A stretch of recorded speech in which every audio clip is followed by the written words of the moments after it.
The following program is brought to you by Heart Vibes Media, creating change by experience.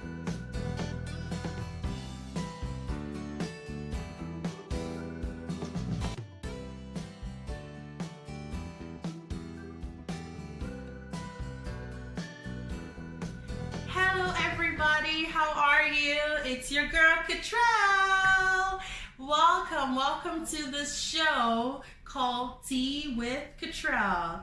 Like I said earlier, this show we're going to be talking about a lot of major issues that is affecting individuals today, both in the church and outside of the church. And we're going to be talking about issues such as today we're talking about abortion. Oh my God, this is gonna be interesting. And with me today is Evangelist Victoria Okojie. Thank you for coming. It's my pleasure. Thank you very much. And with me on my right is, my elder sister, Q Moves, Naijamomlife. Hey. So I am really excited to have both beautiful women here with me because they're both nurses, one being a woman of God and the other being a nurse and a mom blogger. So we're going to be talking today about abortion. I hope you're ready. Stay tuned.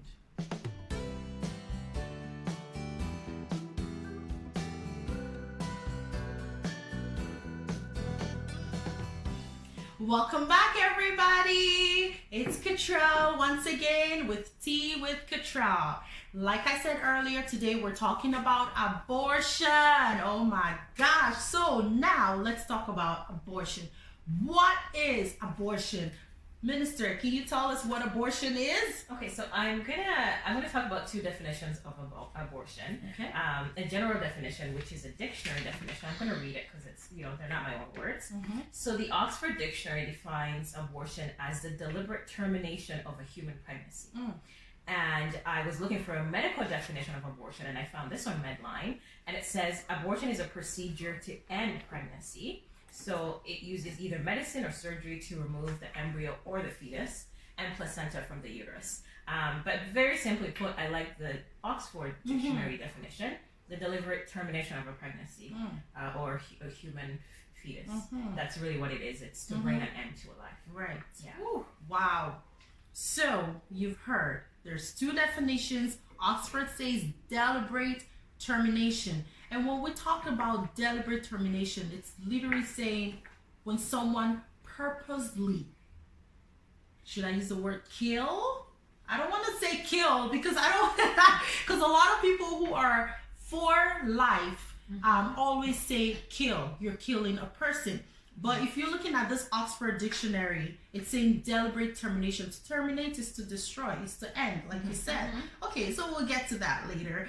So now, as a woman of God, are you for, before we go deep into what this abortion is, are you for abortion or are you against abortion? I'm against abortion, both personally and as a woman of God. Okay. And as a child of God, of course, your morals are, once you you accept Christ, your morals become, they become one part with Christ. Right. And so, all put together, I'm against it. You're against it. Okay. Yeah, simple put, I'm against it. Yeah. What about you? I am for it. Why do you think you're for it? There are so many reasons why a woman might want to get an abortion. For instance, rape. Okay. In cases like rape, why would a woman want to keep a pregnancy she was forced into? Like she was forced to have sex, Right. And pregnancy takes place, and why would you want to keep the baby? Okay, so that leads us to where we're asking now if abortion is permissible. So when I say is abortion permissible, like is it okay to have an abortion? And like you're saying now, what I'm hearing you say is circumstantial, right? And you're saying regardless, you are not for it. Right. Okay, so what if, like she said, someone got raped and they get pregnant in the process? Right. So of course I respect that. It's painful. Rape is a very painful experience. And it would be unfortunate for somebody to get pregnant. Right. But I believe, again, from a perspective of a woman of God or from a perspective of a child of Christ, God makes beauty out of ashes. Right. So That's a it good says one. so in the book of Yes, Isaiah. yes.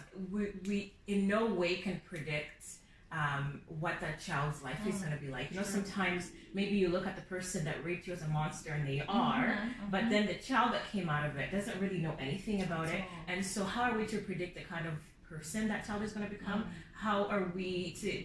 We're basically deciding the fate of that child. You're not worth living, right? Because of what happened to me, you're not worth bringing into this life. And so I come from a perspective of, you know, giving that child a chance. You know, often when people defend abortion, we call it a fetus, right? And so it takes kind of the emotions out of it. But when you say a child, a baby, a human being, right? They know nothing about what happened. And so I think I'm kind of what's the word? I'm speaking for that child who would never otherwise have a voice. Right. Yeah. So you are for the babies. I'm for the babies. I'm for human life. Okay. I'm against it. I'm still against, like, I'm still for an abortion, because I believe most times when the father is a monster and you bring this child into the world, there is a possibility this child is going to end up being a monster too. That's what I think. Genetics? Yeah. Well, it might not be medically correct, but there is a possibility of that happening. You know what I mean? Then again, let's talk about the woman, the person carrying this child. Okay? Can you just imagine living with this pain, this memory? Like, this child will be a constant reminder of what you went through in that process. It's a constant reminder. But when the pregnancy is gone, you try to... I mean, you can't totally eliminate the experience from your memory, but it will not be as bad as carrying this fetus in your belly for the whole 9 months and bringing this child into the world. It's just a constant reminder. I just think it's not right. I think women should be able to terminate the pregnancy if in the circumstances like that. And again, for example, in marriages, or maybe you're dating someone and you get pregnant. That is another thing again. Maybe you're dating, you're not married now, and you get pregnant in that process. That's a different scenario. So it's circumstantial. Yeah, I would say it's circumstantial. Because for you to have unprotected sex when you're not married, you should know that definitely you're gonna get pregnant. Yeah. So you should be ready for the circumstance. Like that's the circumstances. That's the whatever. Of getting the outcome of having unprotected sex. So you should keep that pregnancy. But if you decide not to keep it, that's your opinion. I'm not gonna judge you. But I'll rather keep such a pregnancy. But in cases of rape, or when you're married and you already have the number of kids you want to have, and it happens accidentally, I don't see anything wrong with getting rid of the pregnancy. So you're saying if a husband and wife maybe found out that they were pregnant, they could make that decision together to abort, right? So what if in a situation where one partner is not okay with it, and let's say the other partner, it could be the man who wants the abortion and the woman doesn't, or vice versa? What I want to go back a little bit when you talked about basically the trauma of being raped, and then you have a child and you look at the child, and the child is a constant reminder. I think what you're saying is, and I think that's the battle that we have, everything is in our mind. Once we make up our mind to think a certain way, that's the way that we're going to think. And I just want to read that scripture that we often refer to, Romans 12:2, and I like the NIV that says, do not conform to the pattern of this world. Now, when you said that when a father is a monster, chances are the child is going to be a monster, that's the pattern of the world. That's the world way of thinking, because the world is predictable. Pattern is basically I can predict how things are going to go, right? And but once we come to Christ, now it says, but be transformed by renewing your mind.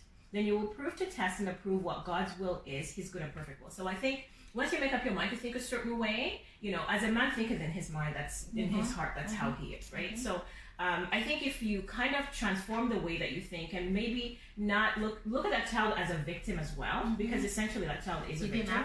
You're a victim as well, but so is the child. And so, like you said, the trauma is not going to go away, but you think the child is going to make it worse. But if you make up your mind not to blame the child, not to think of that child as this is the reason that I'm feeling this way, this is the reason I'm feeling that way, then I think it changes things. And in what you said about marriage, about terminating pregnancy in marriage, I think regardless whether or not you both come to a decision to terminate a pregnancy, there's also always a chance that one of you is going to resent the other. Maybe when you look at your children, you may wonder, what would that child's life be like? What would they look like? Or, 2 years ago, the child would have been 2. And so, why put yourself through that kind of thing? So that's how I want to look at it. And it's so interesting because when you talk about the resentment and all that, let me talk about marriage.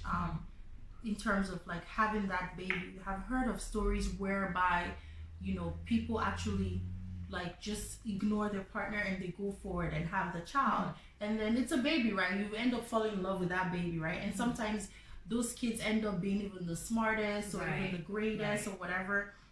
But that not being said, me personally, I feel like people should have the right to do, you know what I mean? Because for instance, let's say in a situation whereby, I don't know, a woman, I know of somebody who got pregnant in a marriage and they told her to abort the child, right? The doctors told her, but we were praying to God and we're believing in faith for her that the child will be, because there was something they diagnosed the child with. The child was literally deformed, like inside, and the doctors advised her to take out the child, that she cannot have the child because it's going to. So in a situation like that, I personally feel like it is okay to go through with that, because if they've already done the ultrasound and seen that that child is deformed and has problems, there's a lot of chemical imbalance and whatnot, like you know what I mean. I personally feel like it is okay for abortion to happen at that point because they already know that the child has 0% chance of surviving. Meanwhile, on the other hand, there are people who have given testimonies about, they told me to abort this child, but I had the baby still and the child is perfect.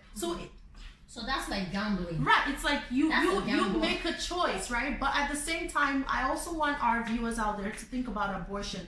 That when you're going to have an abortion, think about it. It's not only you taking that risk for another person, you're taking a risk for yourself too, because abortion is kind of like going into marriage. It's a life decision, because sometimes when you do abortion, it could end up causing some damage if I'm right? There's a possibility. So if you're ever going to have an abortion, think about the options, because there are other options, like in terms of rape. Instead of resenting the child, there's options for adoption, right? If you decide you do not want to go further with an abortion, you can adopt the child. Or you can also go for counseling, like you said, renewing our mind. You can go for counseling and see how you can love that child regardless. I know it's a very difficult thing to handle, but now we have to look back to, I want to look back to the Church of God, how the Church of God accepts people who are, or women who get pregnant, let's say outside of wedlock.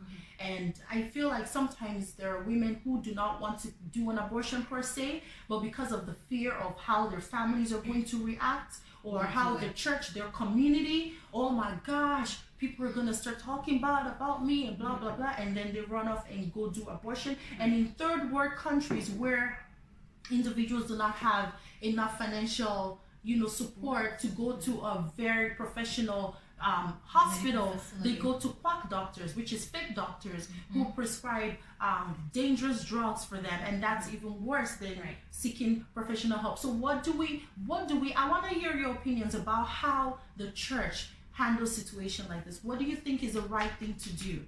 Before I address that, I want to go back to the point you made about medically necessary abortions.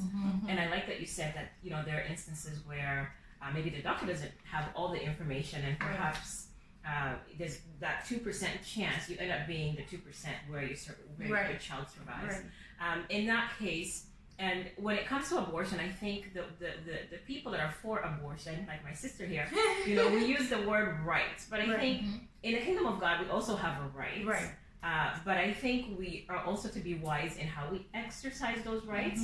We said in the beginning that abortion is a deliberate termination. Now, if you're told that, you know, the child has no chances of living, then for me, from a biblical perspective, I would say allow God's will to be done. If they have no chance of surviving anyway, if they have no chance of surviving anyway, it's because I think at the end of the day, you're gonna have to live with the fact that you ended the life. You're gonna have to live with the fact that you can have another baby. You can have another baby. But with that particular one, you can have. But we all know that they're not the same, right? One baby doesn't replace the other. You still have to live with the guilt of I made a decision to end the life. What happens if I didn't, right? Yeah. But if I go ahead and say, for me, in my opinion, as a woman of God, let the will of God be done. Of course, work together with your doctors. I'm a nurse. I understand those. I understand that's important. Take the advice of your doctors. Prayerfully make a decision. But I think at the end of the day, if you're told that your child's not going to live, then okay. If it's God's will for your child not to live, then they will die anyways. Right. Either way, they'll die. But it won't be on your conscience that I ended the life of the child. Because, again, we're human beings. Our reasoning only goes to a certain extent. Even though maybe I had no power to keep that child safe, but then I made the decision to end the life of that child, it's always going to be on my conscience that I did it. So with people who make the argument that it's really not the baby or the fetus is not a person until this particular stage. Yeah. So how would we, right? Because correct me if I'm wrong, it's an embryo, right? That turns into, it starts maturing into. So I guess you're saying regardless, it's still not okay. I say regardless, it's still not okay because once there's a heartbeat, there's a life. Right? When your heart stops beating, then you're dead. Right? Once you go have your ultrasound and there's a heartbeat there, then there's a life. So in my opinion, that's when the life starts. And you? I'm still for it. You're still for I'm still for it because there are instances where yes, you're gonna bring the child into the world, and this child is on life support. Your life is gone. Everything is put on hold, and you're stressed. You're depressed. You're trying to bring this child back to life, and eventually the child is gonna die either way. So I feel, what's the point of bringing this child to the world to suffer? That's like suffering. I see that as punishment. Like, why would you want to bring this child to the world when the doctors already warned you? They give you a warning that this child is deformed, he's gonna have medical problems, maybe zero chance of living, and then they put the child on life support and the child is suffering. Like, why? I think let it go. For me, honestly, it comes down to, because, you know, we live by faith. As we walk with God, we live by faith. And there's certain principles we have to live by. The sixth commandment is do not kill, right? We just, first and foremost, that's what it is. I do acknowledge it is traumatizing. You know, I do understand all those things, but at the end of the day, it comes down to I don't have anybody's life in my hands. No matter how, regardless, I'm going to be traumatized. Regardless, I'm going to be depressed. The only difference between the depression that I'm going to face, if maybe I let go of the child, maybe the physical part of watching the child suffer is gone. But again, when that child is gone, I'm still depressed in that I had a human being in me and that human being did not live. And so, you know, no matter what my thoughts would be in my skin, in my feelings, in my human way, it would still come down to the commandments say do not kill. And if I deliberately end a life, I have killed. Yeah, and that's, So going back to the Church of God and its effect on women who, let's say, maybe there are women who do not want to have an abortion, or there are women who want to have an abortion, okay?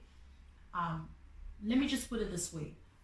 In the Church of God, how should we address these issues? Because I think most of the reason why I want to focus on the young ladies who maybe they're not ready to have babies, and then they, even though they want to have the baby, they just still decide to have an abortion because of that judgment of coming to church with a big stomach and their peers getting bullied.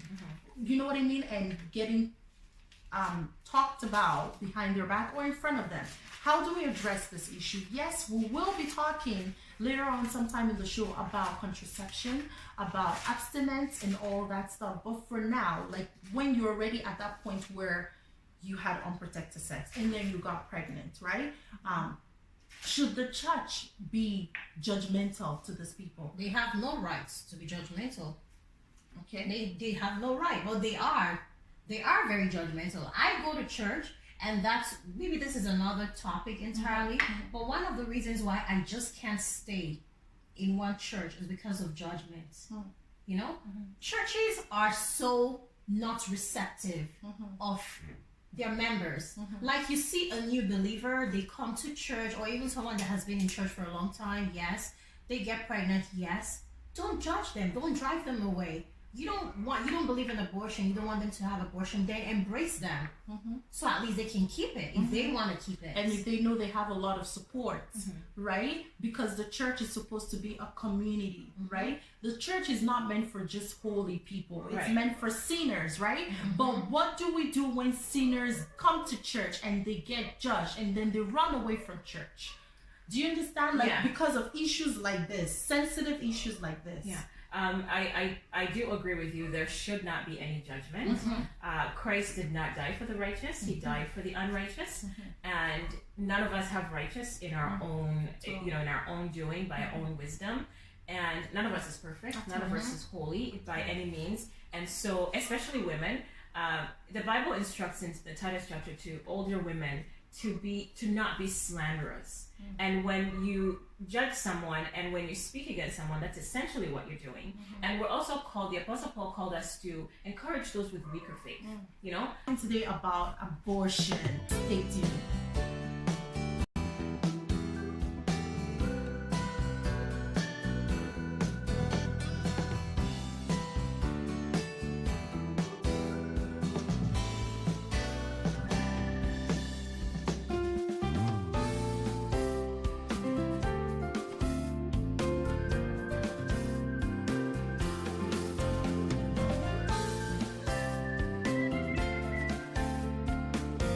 Welcome back, everybody. It's KATRIEL once again with Tea with KATRIEL.